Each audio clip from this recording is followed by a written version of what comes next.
அனைவருக்கும் வணக்கம். கற்பது ஐஏஎஸ் வாயிலாக தங்களை மீண்டும் சந்திப்பதில் நான் மட்டற்ற மகிழ்ச்சி அடைகிறேன். இப்போ இந்த கிளாஸ்ல நம்ம பார்க்க போறது யூனிட் 9 மிக முக்கியமான கேள்வி பதில்களை தான் நம்ம இன்னைக்கு பார்க்க போறோம். இது வேற எங்க இருந்து நான் எடுக்கல, பழைய கேள்வித்தாள்கள்ல இருக்கக்கூடிய அட்மினிஸ்ட்ரேஷன்ஸ், அதாவது நிர்வாகம் சம்பந்தமான, தமிழ்நாட்டில் நிர்வாகம் சம்பந்தமாக என்னென்ன கேள்வி எல்லாம் கேட்டிருக்காங்களோ அதெல்லாம் உங்களுக்கு கொடுக்கலாம்னு இருக்கிறேன். ப்ரீவியஸ் இயர் கொஸ்டின் பேப்பர்ல இருந்து நிறைய கொஸ்டின்ஸ் வரும். ஓகே, ஸோ அதில் யூனிட் 9 கேட்கலாம் அப்படிங்கிறதுனால இந்த கேள்வியை உங்களுக்கு வச்சிருக்கிறேன். இது ஃபுல் அண்ட் ஃபுல் வந்து ரெக்கார்டட் தான், லைவும் இதுக்காக கண்டக்ட் பண்ணுறதா இருக்கிறோம். So by soon. ஸோ இது வரைக்கும் கற்பதேச இப்போதான் ஃபர்ஸ்ட் டைம் பார்க்குறேன், இது வரைக்கும் நான் பார்த்ததே இல்லை, இது வரைக்கும் சப்ஸ்கிரைபே பண்ணலை, அப்படியே நான் நிறைய தடவை பார்த்துருந்தாலும் பண்ணணும்னு தோணலைன்னு இருந்தீங்கன்னா ப்ளீஸ் எங்களுக்காக ஒரு என்கரேஜ் பண்ற மாதிரி இந்த சப்ஸ்கிரைப் பட்டனை ஜஸ்ட் கிளிக் பண்ணிட்டு பக்கத்துல இருக்கக்கூடிய பெல் ஐக்கானையும் கிளிக் பண்ணிட்டு அதுல ஆல் அப்படிங்கிற ஆப்ஷனுக்குள்ள போனீங்கன்னா நாங்க கொடுக்குற எல்லா வீடியோஸ், கோர்சஸ், கிளாஸ் எல்லாமே உங்களுக்கு உடனுக்குடன் வந்து சேரும். நீங்க பண்றதெல்லாம் ரொம்ப லேட்டா, சார் இது எங்களுக்கு இப்பதான் சார் பார்த்தேன், என்னால முடியுமா அப்படிலாம் கேட்குறீங்க. ஸோ ஃபர்ஸ்ட் எடுத்த உடனே பார்க்கணும், எல்லாமே உடனுக்குடன் வரணும்னு நினைச்சா சப்ஸ்கிரைப் பண்ணிட்டு பெல் ஐக்கானை கிளிக் பண்ணுங்க. ஸோ நம்ம இப்போ கிளாஸ்க்குள்ள போயிடலாம் வாங்க.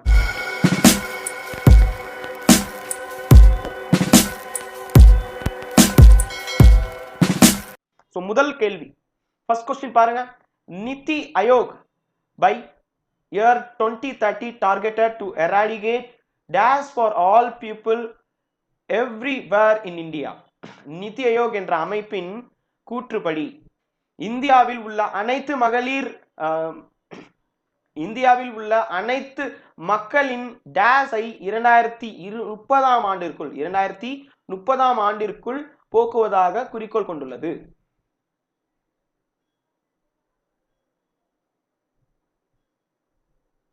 வாங்க இப்ப நம்ம கிளாஸ்க்குள்ள போயிடலாம். ஃபர்ஸ்ட் கொஸ்டின் நீங்க பார்க்க போறது முதல் கேள்வி. நிதி ஆயோக் பை த இயர் 2030 2030 ஆண்டை டார்கெட்டா வச்சு ஏதோ ஒரு குறிப்பிட்ட விஷயத்தை இங்க நாள்ல வந்து ஒன்ன எராடிகேட் பண்ண போறோம், அதாவது அனைத்து மக்களின் டேஸ் ஐ 2030 ஆண்டிற்குள் போக்குவதாக குறிக்கோள் கொண்டுள்ளது. எதுன்னு கேட்டிருக்காங்க. பாப்புலேஷன் growth வாய்ப்பு இல்லை, பாவர்ட்டி வாய்ப்பு இல்லை தான் சொல்லியிருக்கலாம், வாட்டர் ஸ்கார்சிட்டி நீர் பற்றாக்குறை, ஓகே, ஃபுட்ஸ் இன்செக்யூரிட்டி உணவு பாதுகாப்பின்மை. இதுல எது ஆன்சர் அப்படின்னா பாவர்ட்டி என்பதுதான் ஆன்சர். உங்களுக்கு வறுமை என்பதுதான் இதற்கு விடை. ஓகே, ஸோ நிதி ஆயோக் 2030க்குள்ள இந்தியாவில இருந்து வறுமையை போக்கி விடுவோம்னு சொல்லியிருக்கிறாங்க. ஓகே, அடுத்த கேள்விக்கு போலாமா? நெக்ஸ்ட் கொஸ்டின் பாருங்க. நெக்ஸ்ட் கொஸ்டின் வந்து பாத்தீங்கன்னா, despite rise in food crop protection in India in recent years, the eruption of farmers protest due to இந்தியாவில் உணவு உற்பத்தி அதிகமானாலும் சமீப காலத்தில் விவசாயிகள் போராட்டத்தில் ஈடுபட காரணமாக இருப்பது என்ன அப்படின்னு கேட்டிருக்காங்க. எதனால அதிகமா விவசாயிகள் இது பண்றாங்க? கீழ இருந்து போலாம். பெருகி வரும் மக்கள் தொகை, இதுக்கும் அதுக்கும் ஏதாவது சம்பந்தமா இருக்குன்னா நேரடி தொடர்பு இல்லை, ஆனா மறைமுக தொடர்பு உண்டு.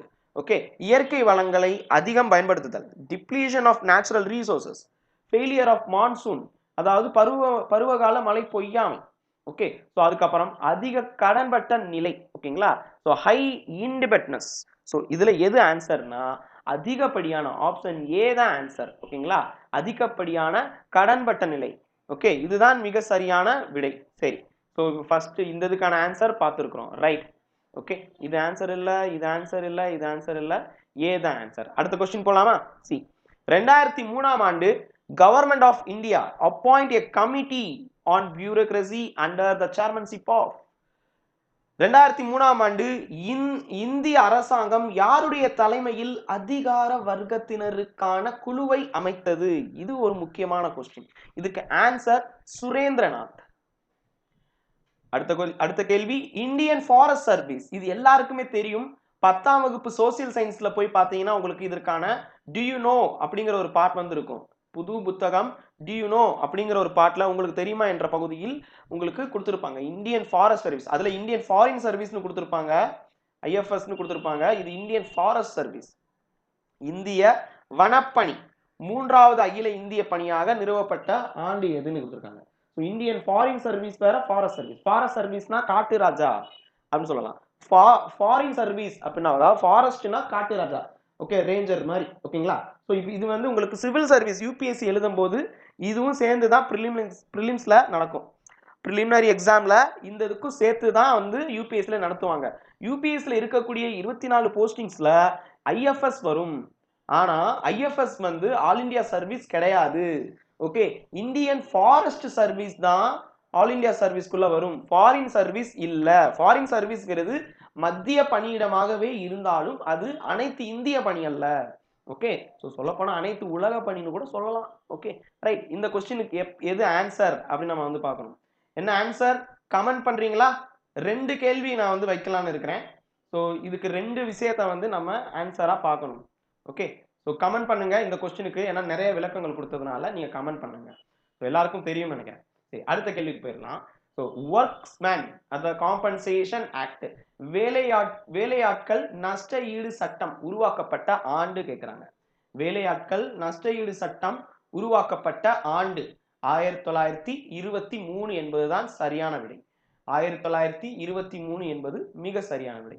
அடுத்தது, Tamil Nadu government has sanctioned dash crore for Tamil sir in Harvard university. Harvard பல்கலைக்கழகம் அங்க வந்து தமிழ் இருக்கைக்கு தமிழக அரசு எவ்வளவு ரூபாய் ஒதுக்கி இருக்குன்னு கொடுத்துருக்காங்க. எவ்வளவு ரூபாய் கொடுத்துருக்குன்னு கொடுத்துருக்காங்க. ஓகேங்களா, கேட்டிருக்காங்க. இதுக்கான பதில் 10 ரூபாய் அல்ல, 10 ரூபாய் கோடி. கோடியில்னு கொடுத்துருக்காங்க, 10 கோடி கொடுத்துருக்காங்க. ஓகேங்களா, சரி அடுத்த கொஸ்டின் பார்க்கலாம். எல்லாரும் அந்த கொஸ்டினுக்கு ஆன்சர் பண்ணிட்டீங்களா? இந்தியன் ஃபாரஸ்ட் சர்வீஸுக்கு பிரதான் மந்திரி முத்ரா யோஜனா இப்ப இது எப்ப கொண்டு வந்தாங்கன்னு கேக்குறாங்க. பிரதான் மந்திரி முத்ரா யோஜனா எப்ப கொண்டு வந்தாங்க? 8 ஏப்ரல் 2015.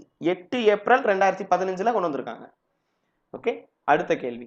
பிரதம மந்திரி announced a target that India be made dash when celebrate 150வது Mahatma காந்தியின் பிறந்த தினம் 2019ஆம் ஆண்டு கொண்டாடும். அப்போது நம் இந்தியா டேஸ் அடைந்திருக்க வேண்டும் என்று நம் பிரதமர் கூறினார்.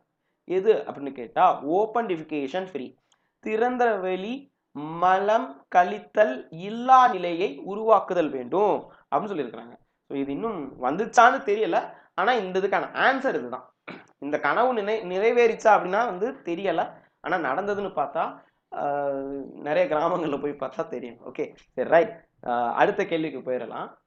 Who was commissioned which enquired the working of police administration in 1902? 1902ஆம் ஆண்டு காவல் நிர்வாக பணி செயல்பாடுகளை கண்டறிய நியமிக்கப்பட்ட குழு எது? பழைய 12ஆம் வகுப்பு புத்தகம் போங்க, அதுல ஹிஸ்டரிக்குள்ள போய் பாருங்க. பழைய 12th ஸ்டாண்டர்ட் ஸ்கூல் புக்ல போய் பார்த்தீங்கன்னா ஹிஸ்டரியில கொடுத்துருப்பாங்க. ஃப்ரேசர் புது புக்லையும் இருக்கு, பழைய புக்ல நிறைய டீடைல்ஸ் கொடுத்துருப்பாங்க. ஓகே, ஸோ அடுத்த கொஸ்டின் போயிடலாம். Rural development program, integrated rural development ப்ரோக்ராம்னு சொல்லுவாங்க, IRDP. இது எப்போ கொண்டு வந்தாங்க? அக்டோபர் 2ன்னு தெரியுது, ஆனா எந்த வருஷம்? ஓகே, ஸோ இது ஆக்சுவலா ஆரம்பிக்கப்பட்டதுன்னா 1978ல இந்த சட்டம் கொண்டு வந்திருப்பாங்க. உங்களுக்கு இம்ப்ளிமெண்ட் ஆனதுன்னு பார்த்தா 1980ல இம்ப்ளிமெண்ட் ஆயிருக்கும். ஓகே சரி, இப்ப அடுத்த கேள்வி. Expenditures on defence interest payments on public debits are days. ராணுவம் மற்றும் பொது கடனுக்கான வட்டி செலுத்துதல் டேஸ் ஆகும். என்ன மாதிரியான செலவுன்னு கேட்டிருக்காங்க. வளர்ச்சிக்கான செலவா, திட்டமிடப்பட்ட செலவா, வளர்ச்சியற்ற செலவா, திட்டமிடா செலவா? ஸோ இது வந்து பார்த்தீங்கன்னா இப்போ திட்டமிட்டு தான் ராணுவத்துக்கு செலவு பண்றோம். ஓகேங்களா, திட்டமிடாம இல்லை. ஓகேங்களா, திட்டமிடாம கிடையாது. ஆனா இது வளர்ச்சிக்கான செலவா அப்படின்னு கேட்டா கிடையாது, இது வளர்ச்சியற்ற செலவு. ஸோ இது வளர்ச்சி இல்லை. இப்ப டிஃபென்ஸ்ல நிறைய வந்து பாத்தீங்கன்னா செலவு பண்றது வளர்ச்சியா, இந்திய மக்களுக்கு ஏதாவது வளர்ச்சியா அப்படின்னு கேட்டா இந்திய மக்களுக்கு வளர்ச்சி இல்லை, வளர்ச்சி ஆகுறதுக்கு பாதுகாப்பு. ஓகேங்களா, அவ்வளவுதான். ஓகேங்களா, யாரும் வந்து உள்ள வந்து எதுவும் பண்ணிட்டு போயிடக்கூடாதுங்கிறதுக்காக தற்பாதுகாப்புக்காக தான் இது பண்ணிக்கிட்டு இருக்கிறோம். ஸோ ஆனாலும் நம்ம ஆன்சர் வந்து பார்த்தீங்கன்னா நான் டெவலப்மெண்ட் எக்ஸ்பெண்டிச்சர்ஸ் தான் நீங்க வைக்கணும். நெக்ஸ்ட் கொஸ்டின் பாருங்க. இது ரொம்ப இது மாடல் டெஸ்ட்ல கேட்ட கொஸ்டின். ஸோ இங்க கொடுத்துருக்காங்க பாருங்க, சீல் எடுத்துருக்காங்க, தமிழ்நாடு பப்ளிக் சர்வீஸ் கமிஷன் அப்படின்னே இருக்கு. ஓகே, இது மாடல் கொஸ்டின்ல கேட்ட கேள்விதான். ஓகே, ஸோ டாக்டர் முத்துலட்சுமி அம்மையார் பற்றி ஒரு கொஸ்டின் கொடுத்துருக்காங்க. Tamil medium students, English medium student நீங்க பார்த்துருப்பீங்க. இதுக்கு ஆன்சர் பண்றீங்களா? இந்த கேள்விக்கான எண் போட்டு ஆன்சர் பண்ணுங்க. டாக்டர் முத்துலட்சுமி, டாக்டர் எம்ஆர் அப்படின்னு போட்டு ஆப்ஷன் ஏவா பியா சியான்னு கொடுங்க. ஓகேங்களா, டியான்னு கொடுங்க உங்களுக்கு தெரியும்னா. ஓகே, இது என்னன்னா முத்துலட்சுமி ரெட்டி அம்மா பேர்ல நினைவு இன்டர்காஸ்ட் மேரேஜ் அசிஸ்டன்ஸ் ஸ்கீம்னு சொல்லுவாங்க, கலப்பு திருமண உதவி திட்டம். ஓகேங்களா, ஸோ இதுக்கு எந்த விதமான இன்கம் வேண்டாம் அப்படின்னு கொடுத்துருக்காங்க. There is no income ceiling and minimum education, குறைந்தபட்ச கல்விங்கிறது இல்லைன்னு கொடுத்துருக்காங்க. அதே நேரத்தில் யாராவது கணவரோ மனைவி, அதாவது கல்யாணம் பண்ணிக்க போற யாராவது ஒருத்தவங்க பட்டியலினப்பட்ட சேர்ந்தவங்களா இருக்கணும். ஓகேங்களா, ஸோ ஸ்கெடியூல் கேஸ்டா இல்லைன்னா வந்து பழங்குடியினத்தை சேர்ந்தவராக இருத்தல் வேண்டும். இன்னொருத்தவங்க, அதாவது ஒரு ஆண் வந்து பாத்தீங்கன்னா எய்தர் ஆணோ பெண்ணோ பட்டியலின மக்களை சார்ந்தவரா இருக்கணும், இல்லைன்னா பழங்குடியின மக்களா இருக்கணும். அதே சமயத்துல இங்கேயும் அதுதான். ஓகே, ரெண்டு பேர்ல யாராவது ஒருத்தர் வந்து எஸ்சி எஸ்டியா இருக்கணும், இன்னொருத்தர் வந்து பாத்தீங்கன்னா அவர் வந்து ஃபார்வர்டு கேஸ்டாக, அதாவது ஃபார்வர்டு கேஸ்ட்னா தெரியும்ல, ஒரு ஐயர் அந்த மாதிரி. ஓகே, அதர் கம்யூனிட்டியை சேர்ந்தவங்களா இருக்கணும்னு கொடுத்துருக்காங்க. Most backward and backward class இவங்களா இருக்கணும்னு கொடுத்துருக்காங்க. இதுல எது, இந்த மூணுல எது ரைட்னு கேட்டிருக்காங்க. உங்களுக்கு ஆன்சர் தெரியும்னா ஆப்ஷன் ஏபிசிடிஐ இந்த டாக்டர் எம்ஆர் அப்படின்னு கொடுத்து கமெண்ட் பண்ணுங்க. ஓகே, அடுத்தது the percentage, see ரொம்ப முக்கியமான ஒரு question, the percentage of SC population to the total population in India as per 2011 census. 2000 மக்கள் தொகை கணக்கெடுப்பு படி மொத்த மக்கள் தொகையில் தாழ்த்தப்பட்ட வகுப்பினரின் விகிதம் எவ்வளவுன்னு கேட்டிருக்காங்க. இதுக்கு ஆன்சர் ஏ 16.6%. ஓகே, அடுத்த question, the program associate with food for work, உணவிற்கான வேலை, இது வந்து எதனோட தொடர்புடையது அப்படின்னு கேட்டா அந்தியோத, அன்னபூர்ண, தானிய பாதுகாப்பு, இங்க பாருங்க கிரெயின், இது எல்லாமே சாப்பாடோட சம்மந்தப்பட்டதுதான். ஈவன் சம்பூர்ணா கூட சாப்பாடோட சம்பந்தப்பட்டதுதான். ஆனா இதுக்கான ஆன்சர் வந்து பாத்தீங்கன்னா ஆப்ஷன் டி என்பதுதான் சரியான ஆன்சர். ஆன்சர் டி தான் சரியானது. ஓகே, நெக்ஸ்ட் क्वेश्चन, அடுத்த கேள்வி பாருங்க. இது வந்து எது வந்து தவறானதுன்னு கேட்கப்பட்டுள்ளது. எல்லா இடத்துலயுமே சம்பந்தமானது அந்த மாதிரி கொடுத்திருப்பாங்க. இங்க என்ன கேட்டிருக்காங்க, எது தவறானதுன்னு கேட்டிருக்காங்க. Rajaji was proposed, Rajaji formula was proposed by Rajagopalachari resolving deadlock in country. Okay, political deadlock. Okay, ராஜகோபாலாச்சாரியின் ராஜாஜி திட்டம் நாட்டின் அரசியல் பிணக்கை தீர்க்கும் நோக்கில் கொண்டு வரப்பட்டது. ரெண்டாவது வந்து பாத்தீங்கன்னா in November 1932 British government called the third round table conference in London. 1932ல ரெண்டாவது மூணாவது வட்டமேஜை மாநாடு கொண்டு வந்தாங்க. அதுவும் வந்து லண்டன்ல சொல்லியிருக்காங்க நவம்பர் மாசம். ஸோ அடுத்தது மூன்றாவது ஸ்டேட்மெண்ட் பாருங்க. Sir Cripps arrived in Delhi on March 22, 1942. Okay, grips வருகை வந்து பாத்தீங்கன்னா டெல்லிக்கு 2022 வருது பாருங்க, 22 மார்ச் 1942 வந்ததுன்னு சொல்றாங்க. Cripps mission proposed constitutional assembly, proposed the formation of constitutional assembly. Cripps தூதுக்குழு அரசியல் நிர்ணய சபை அமைக்க பரிந்துரை செய்தது. கிரிப்ஸ் குழுவா வரும், நல்லா பாருங்க, கிரிப்ஸ் வருமா இல்ல கேபினட் வருமா? ஸோ அப்ப இதுதான் தப்பானது. ஸோ அப்ப இது தப்பானதுன்னு கேட்டிருக்காங்க, அதனால இதுதான் ஆன்சர். இது தப்புன்னு கேட்டதுனால இது ஆன்சர். ஓகே, அடுத்த क्वेश्चन பாருங்க. இது ரொம்ப முக்கியமானது, கண்டிப்பா நீங்க வந்து தெரிஞ்சுக்க வேண்டியது. Who were known as no changer, மாற்றம் விரும்பாதோர் என்று அழைக்கப்பட்டவர்கள் யார்? இது எல்லா டிஎன்பிஎஸ்சி உடைய ப்ரீவியஸ் क्वेश्चन பேப்பர் தான். ஓகே, சோ இதுக்கு ஆன்சர் என்ன அப்படின்னு கேட்டா D. 1 2 3 4 1 2 3 Sardar Vallabhbhai Patel, doctor Ansari, doctor Rajendra Prasad, இந்த மூணு பேர் தான் வருவாரு. எப்படி நம்ம லால் பால் பால் பார்ப்போம், லால் பால் பால் பார்ப்போம்ல, அதே மாதிரி இதுவும் வரும். இதுவும் வந்து கொஸ்டின் கேட்பாங்க, ரொம்ப முக்கியமானது, நிறைய பேருக்கு தெரியாது. ஸோ ஆன்சர் எடுத்துக்கோங்க, நிறைய பேர் தெரியாது, ஆன்சர் மஸ்ட். ஓகே, சரி, இப்போ இங்க பாருங்க இன்னொரு கொஸ்டின். ஜஸ்டிஸ் பார்ட்டி நீதி கட்சியோட தொடர்பு இல்லாதது எதுன்னு கேட்டிருக்காங்க. தொடர்பற்றது எது? கீழ்கண்டவற்றில் எவை நீதி கட்சியின் சாதனையுடன் தொடர்பில்லாதது? இந்து அறநிலைய சட்டம், Hindu religious endowment act, Madras state aid to industries act, Chennai மாநில தொழில் உதவி சட்டம், பணியாளர் தேர்வு குழு, ஸ்டாஃப் செலெக்ஷன் போர்டு, அதுக்கப்புறம் establishment of Kamarajar university, Kamarajar பல்கலைக்கழகம். இதுல எது சரி? மதுரை காமராஜர் பல்கலைக்கழகம் தான், தொடர்பே இல்லை. ஸோ அப்ப இதுதான் சரியானது. மதுரை காமராஜர் பல்கலைக்கழகம் 1968ல இந்த பல்கலைக்கழகம் கொண்டு வந்திருப்பாங்க. அதாவது மதுரையில ஒரு பல்கலைக்கழகம் உங்களுக்கு இருக்கும், அதுக்கு பெயர் மாற்றம் அப்படின்னு சொல்லும் போது 1978ல பெயரை மாத்திருப்பாங்க. ஓகேங்களா? ஸோ 1978ல பெயரை மாற்றி. ஓகே, சரி, அடுத்த கொஸ்டின் போயிடலாம். அடுத்த கொஸ்டின் பார்த்தீங்கன்னா, see match the following. Archaeological Survey of India. Okay, Archaeological Survey of India. தென் வந்து so Archaeological Survey of India, National Archives of India, Madras Record Office, Antique. Okay, Madras record office, antique. அப்படி ஆன்டிக்னா வந்து புராதன அந்த மாதிரிலாம் வரும். Okay, so இப்போ இதுக்கான விடை என்ன? கொஸ்டினுக்கான ஆன்சர் என்ன? பி என்பதுதான் சரியானது. இந்த கொஸ்டினுக்கான ஆன்சர் பி என்பது மிக சரியானது. ஓகே, ஸோ இப்போ இந்த ஆர்கியாலஜிக்கல் சர்வே ஆஃப் இந்தியான்னு சொல்லும் போது உங்களுக்கு 4 வந்துடும். ஓகேங்களா? ஸோ இது ஆர்கியாலஜிக்கல் சர்வே ஆஃப் இந்தியா. அதுக்கப்புறம் வந்து பார்த்தீங்கன்னா அப்படியே ரிவர்ஸ்ல இருக்கும் பாருங்க. நேஷனல் ஆர்ச்சிவ்ஸ் அப்படின்னு சொல்லும் போது இது பிக்குள்ள வந்துடும். அதுக்கப்புறம் வந்து மெட்ராஸ் ரெக்கார்ட் ஆஃபீஸ் உங்களுக்கு சி.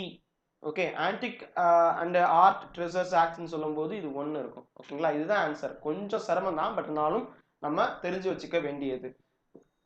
அடுத்தது பாருங்க, மென்ஷன் த நேம். இது கொஞ்சம் கொஞ்சம் வந்து இன்னும் கொஞ்சம் சவாலான கொஸ்டின், பட் ட்ரை பண்ணுங்க. இது வந்து ஏற்கனவே பழைய கேள்விகள்ல கேட்ட கொஸ்டின். வகுப்பு வாரி பிரிவினை பிரதிநிதித்துவ இன்றியமையாமையை, வகுப்பு வாரி பிரதிநிதித்துவத்தின் பிரதிநிதி, அதாவது ரெப்ரசன்டேஷன் சொல்லுவாங்கல்ல, பிரதிநிதி யார் அப்படின்னு கேட்கறதுல, பிரதிநிதித்துவத்தின் இன்றியமையாமையை ஆங்கில பாராளுமன்ற குழுவின் முன் லண்டனில் எடுத்துரைப்பதற்காக பிராமணர் அல்லாதோர், ரொம்ப முக்கியமானது, பிராமணர் அல்லாதோரின் இழிநிலையை எடுத்து கூறவும் லண்டன் சென்ற போது அங்கே இறந்த தலைவர் யார்? Most important question. கொஸ்டின் கண்டிப்பா கேட்பாங்க யூனிட் 9 சார்ந்து. யூனிட் 9ல நீங்க இவரை பத்தி நீங்க படிப்பீங்க. ஓகே, இதுக்கு ஆன்சர் டி.எம். நாயர் என்பதுதான். ஓகே, ஸோ இதுக்கு ஆன்சர் வந்து பாத்தீங்கன்னா டி.எம். நாயர் என்பதுதான் வரும். டி.எம். நாயர். ஓகே, அடுத்த கேள்வி.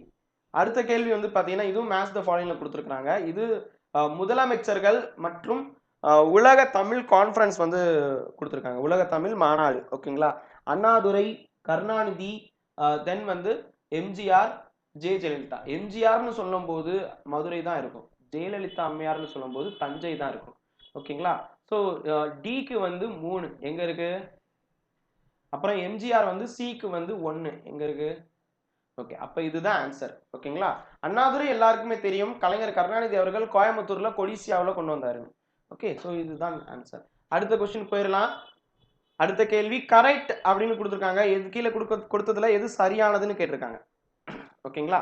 So planning and poor, planning and poor and the poor, democratic socialism, second 5-year plan, then new economic policies, இரண்டாவது 5 ஆண்டு திட்டம், அதற்கான திட்டம் 5 ஆண்டுக்கான திட்டம், புதிய கல்விக் கொள்கை, அதுக்கப்புறம் டெமோக்ராட்டிக் அண்ட் சோசியலிசம்னு சொல்லியிருப்பாங்க, பிளானிங் அண்ட் த புவர் அப்படின்னு வரும்.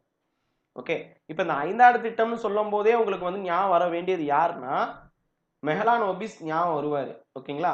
அதே நேரத்தில் பிளானிங் கமிஷன் அப்படின்னாலே உங்களுக்கு நெஹ்ரு அவர்கள் தான் முதல் ஞாபகத்துக்கு வருவார். ஓகே, ஸோ அப்போ இதுக்கு என்ன ஆன்சர் இருக்கலாம் என்பதுதான். 4 ABCD 4 கொடுத்துருக்கேன். உங்களுக்கு ஆன்சர் தெரியுமா? கமெண்ட் பண்றீங்களா? இல்லை இதுக்கு விடை நான் கொடுக்கவா? என்ன பண்ண? கமெண்ட் பண்றீங்களா இல்லை விடை கொடுக்கவா?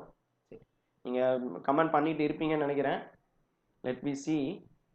இதுக்கு ஆன்சர் வந்து பார்த்தீங்கன்னா பாருங்க, செகண்ட் 5-year பிளான், பிசி, மெஹலானோபிஸ் 2 இது வந்து இருக்கு. ஓகே, ஸோ அதுக்கப்புறம் புதிய கல்விக் கொள்கை எத்தனை பேருக்கு தெரியும்னு தெரியல. ஸோ புதிய கல்விக் கொள்கை நரசிம்ம ராவ் அவர்கள் கொண்டு வந்தார் 1991. இந்த வருடத்தோட தொடர்புடையவர் இவர் தான். ஓகே, ஸோ அதுக்கப்புறம் டெமோக்ராட்டிக் அண்ட் சோசியலிசம்னு சொல்லும் போது ஜவஹர்லால் நேரு வந்துருவாரு. ஓகேங்களா? ஸோ அப்புறம் பிளானிங் அண்ட் த புவர் அப்படின்னு சொன்னா உங்களுக்கு பிஎஸ் மின்ஹாஸ் வருவார். ஓகே, ஸோ அப்போ ஏ தான் ஆன்சர். இதுக்கு ஆன்சர் வந்து ஏ வரும். ஓகே, நெக்ஸ்ட் கொஸ்டின் ரொம்ப சிம்பிளான கேள்வி, ரொம்ப சிம்பிளான கேள்வி. National policy on education announced for free and compulsory education for children up to age 14 was based on the recommendation of, யாருடைய பரிந்துரையின் பேரில் குழந்தைகளுக்கு வந்து இலவச மற்றும் கட்டாய கல்வியை வந்து கொடுக்கணும்னு நினைச்சாங்க அப்படின்னு கேட்டிருக்காங்க. அது சொன்ன கமிட்டி யாருன்னு கேட்டிருக்காங்க. ஆப்ஷன் பி கோத்தாரி குழு என்பதுதான். ஓகே, ஸோ இப்போ நிறைய கிளாஸ் பார்த்துருப்பீங்க, நிறைய கொஸ்டின்ஸ் பார்த்துருப்பீங்க. இந்த வகுப்பு உங்களுக்கு எப்படி இருக்கு? கற்பதேசல இருந்து இந்த மாதிரி நிறைய வகுப்புகள் கொடுக்கறதுக்கு நாங்கள் ரெடியா இருக்கிறோம். இதுக்கு வரவேற்பை பொறுத்து தான் நாங்கள் வந்து எக்ஸ்டெண்ட் பண்ணுவோம். ஸோ ப்ளீஸ் உங்க நண்பர்களோட இதை பகிர்ந்து கொள்ளுங்கள். குறைந்தது வாட்ஸ்அப், ஃபேஸ்புக்கில் இதை ஷேர் பண்ணுங்க, டெலிகிராமில் ஷேர் பண்ணுங்க. எங்களுடைய டெலிகிராம் குழுவில் நீங்கள் இன்னும் இணையலைன்னா டிஸ்கிரிப்ஷனில் கொடுத்துருக்கிறேன், ஜாயின் பண்ணுங்க. நன்றி, வணக்கம். நாளை நமதே. ஜெய் ஹிந்த். கற்பது IAS, கற்பிப்பது நாங்கள் அல்ல, நம் தமிழ் மொழி.